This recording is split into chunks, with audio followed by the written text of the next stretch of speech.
Guys, Kamaldeen Sulemana has been trending since yesterday till today. And honestly, it's because of his good performance against Manchester United. So we are going to take a look at what Ruben Amorim had to say about the player and also what the coach of Southampton, Ivan Joric, had to say about Kamaldeen Sulemana's performance live here.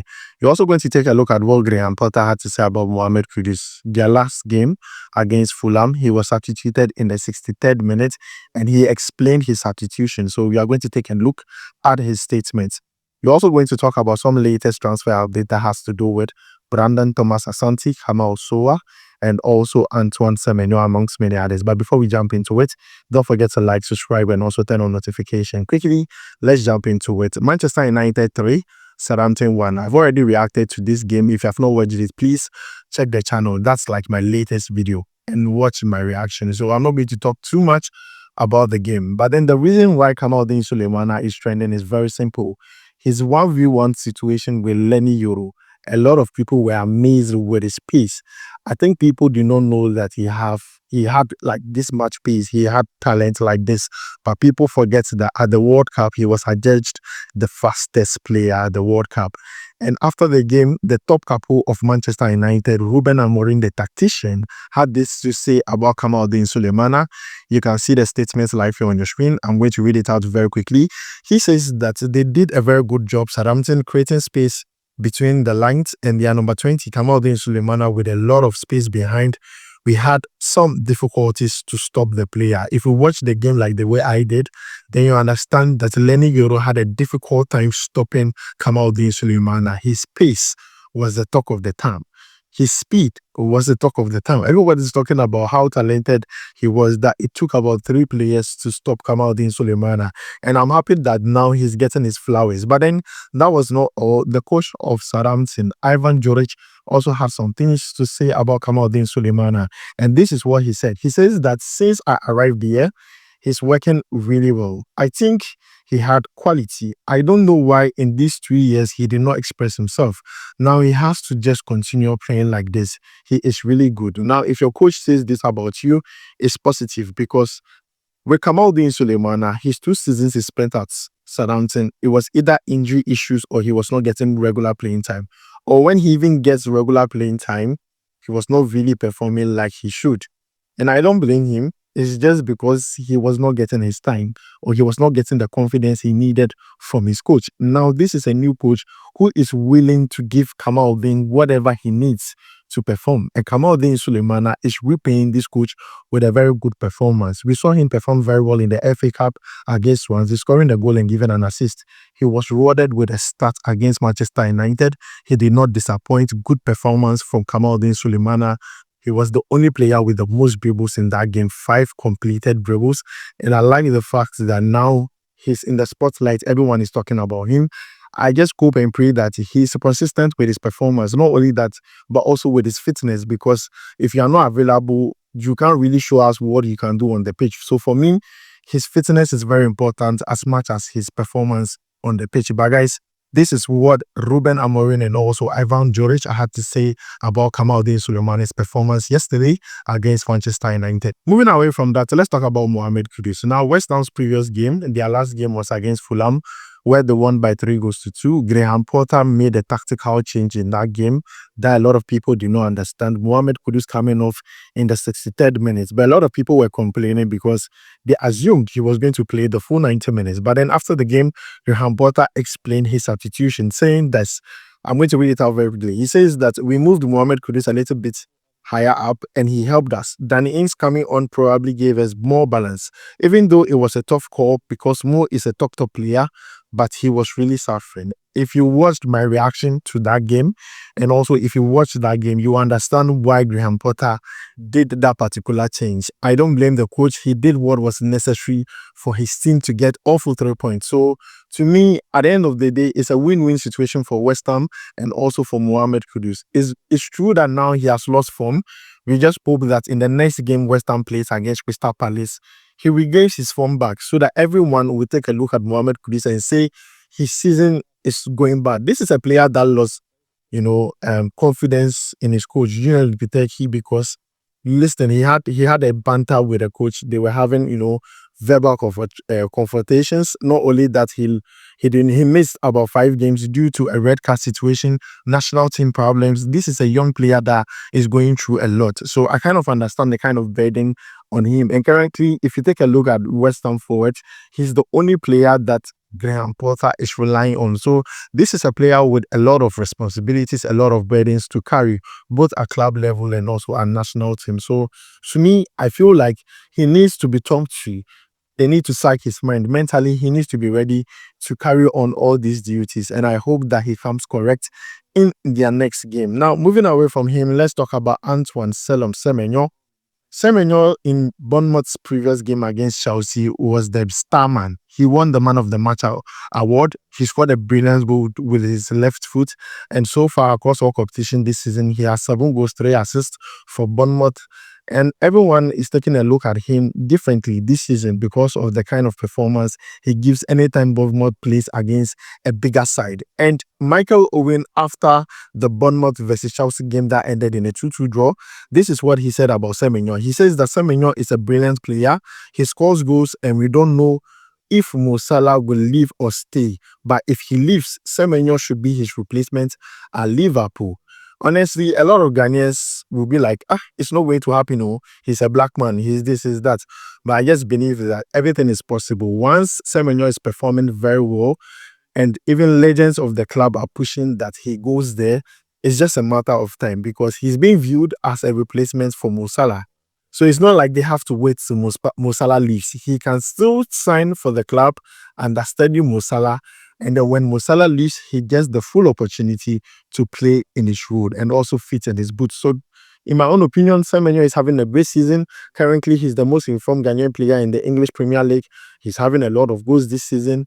Not only Liverpool are looking his way, the likes of Newcastle, Tottenham, Arsenal are also looking in that same direction. And I just hope that he does not get any injury that will hamper his progress, or he does not get complacent that will even hamper his performance on the pitch. He just stays humble, performs very well, listens to instruction, and let's see how this performance takes him till the end of the season. So guys, that is the latest updates that has to do with Antoine Semenyo. Now let's talk about some latest transfer update. And with that transfer update, I want to talk about Brandon Thomas Asante. Brandon Thomas Asante joined Coventry from West Bromwich Albion. At West Bromwich Albion, he was doing extremely well to a point where they nearly got promoted to the English Premier League. But then at Coventry, things are not panning out well for the player. So far, 1 goal, 1 assist across all competition. And it's not a good look for a forward that after like 20 games, you are scoring only 1 goal. It's not a good look at all. Even Frank Lampard at the point said he does not want to criticize a forward for not scoring goals. Frank Lampard is the current coach of Coventry. But then looking at what is happening, other teams are looking at this as an opportunity for the player to leave the club and come to their clubs. Now, I'm talking about 2 teams here, Stoke City and also Blackburn Rovers.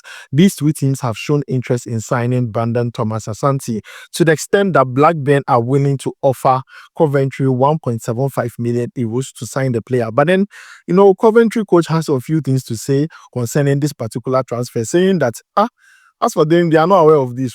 There's nothing ongoing. But then Brandon Thomas Asante is a good striker, but they are also speaking to other strikers. So guys, let's take a look at what exactly he said. He says that, I don't think anything is imminent in the next few days, not that I am aware of. He also added that Brandon Thomas Asante is a talented player, and at this level, we have been linked with a lot of strikers. He is someone with a solid track record who has performed very well in recent seasons. As I said, at West Bromwich Albion, he was the star man. He was scoring goals here and there, to the extent that he ended a call-up to the Black Stars. That was the main reason he ended a call-up to the Black Stars. Even at the Black Stars, we have not seen a lot of him because of, the fact that he's a new player. We just hope that he gets his mojo back, returns back to the Black Stars, because I believe he has a kind of profile we don't have in the Black Stars. So I just believe that he needs to perform very well to the extent that when he ends a call-up to the Black Stars, it will not be questioned. That is the most important thing. But then, guys, this is the update that has to do with Brandon Thomas Asante. 2 clubs are currently interested in him, Stoke City and then Blackburn Rovers. Now, moving away from that, let's talk about Kamal Sowah, 25 years of age. Now, this player left Leicester City in 2021 and signed for Club Brugge. Now, when he signed for Club Brugge, he went on to achieve top performance achieved some trophies with the club. And I was happy for him to the extent that he ended a call up to the Black Stars. Within that 2021-2022 season, he won the Belgian Pro League and also the Belgian Super Cup with Club Brugge, to the extent that he scored a lot of goals in the UEFA Champions League. Now, when he had that success and after the World Cup, he ended a call up, we went to the World Cup, he did not play. He came back, his form really dropped, his form really dipped. Now, when I say it dipped to the extent that he was not getting regular playing time. So now the player had to go on loan. He went on loan to Standard Liège. He only scored 2 goals. For a forward, as I said, for the case of Brandon Thomas Asante, for a forward, if you don't score goals, it's a very big problem. He scored only 2 goals during his loan spell. Not only that, he went to that side, AZ Alkmaar. It really did not go wrong. And now he had returned back to his parents' club, Club Brugge, and he sits on the bench. And then looking at this, Club Brugge had a conversation with the player and then mutual understanding was reached, so his contract has been terminated. Now he's a free agent and can negotiate with other clubs. He's free to do so. And to me, I feel like it's a blessing in disguise because he can't just rot on the bench. So it's good that he's leaving to, another club. He's not a free agent, so he can sign for any club he wants and try his luck there. But then the latest updates we are getting is that NEC Breda in Netherlands, the Eredivisie, are interested in signing Kamal Sowah. He's a free agent. Currently, negotiations are going on. So in the next few days, don't be surprised if Kamal Sowah signs for a new club. We'll come back here and talk about it. We'll do a here we go on that particular update. Now, let's move away from that and talk about Felix Afena-Gyan. With Felix Afena-Gyan, when he signed for Juventus Next Gen in the Italian Serie C, a lot of people were like, he has downgraded. How would you leave from Serie A to Serie B to now Serie C? But I just believe that sometimes in life, before you come up, you need to go back and start. And I like the fact that currently he's performing very well with Juventus Next Gen in the Italian Serie C. He was named Player of the Week after Juventus Next Gen beat Catania by 2-1. In that game, he scored a goal. And so far, he's performing extremely well. And even the coaches at Juventus Next Gen have projected him to be the next player to join the Juventus senior team. We have seen players that have left the Next Gen and joined the senior team in recent times. So we are just hoping that that opportunity arises. We just hope that he's prepared enough to meet that particular opportunity. For Felix Afena-Gyan, we all saw the quality he had when Ghana really needed him the most when he was playing at AS Roma. During that World Cup qualifiers, he was our Asamoah Gyan. It was just that our leaders do not do the right thing. Because of that, he was benched for Inaki Williams to go to the World Cup. This is a player with a lot of promise. And ever since that happened, he has a huge confusion with the Ghana Football Association because he felt like he was not treated fairly, to the extent that when he ended a call-up to the junior national team, he decided not to honor that call-up. There are a lot of things that, needs to be ironed out between Felix Afena-Gyan and also the Ghana Football Association. But currently, he's doing well at Juventus Next Gen in the Italian Serie C. We just hope that he continues like this. Who knows? Probably he gets a good club to play in the future. So guys, this is the latest update I have for you concerning Ghanaian and Black Star players. But then I want to add this very, very quickly. Semenyo is performing very well for Bournemouth in the English Premier League. And an ESCO member had this to say about Semenyo's performance. He says that Semenyo only performs at club level. He does not perform when he comes to the national team. This is what he said exactly. He says that Semenyo is scoring consistently for Bournemouth, yet we don't see the same productivity when he plays for the Black Stars. He lacks the conversion and it hurts us a lot. Now, if our players can replicate their form at club level when they were the national team, we can definitely qualify for the World Cup 2026. We have always been talking about this, that players like Inaki, players like Semenyo, like they should replicate their form in the national team. But to me, I feel like the ESCO member himself, he should look at himself and see if the Ghana Football Association are doing the right things to help these players perform very well. Because you can't tell me that Semenyo is performing very well at Bournemouth and he's not doing so at the national team. With a coach like Otto Abo, inexperienced, with a technical team which is inexperienced. And I like the fact that now there's a new management committee that is going to oversee the Black Stars World Cup 2026 qualification, with Stephen Appiah in the mix and also Randy Abbey. I just believe that we need a reset. And with the reports I'm hearing, with some new addition, with coaches from Belgium and Serbia to join the technical team, it's good news. And these are things we are going to tackle in our next video. So you don't want to miss this. So please make sure to like, subscribe, and also turn on notification. My name is Adam. I'll make sure to see you in the next one. Charlie, we go vibe.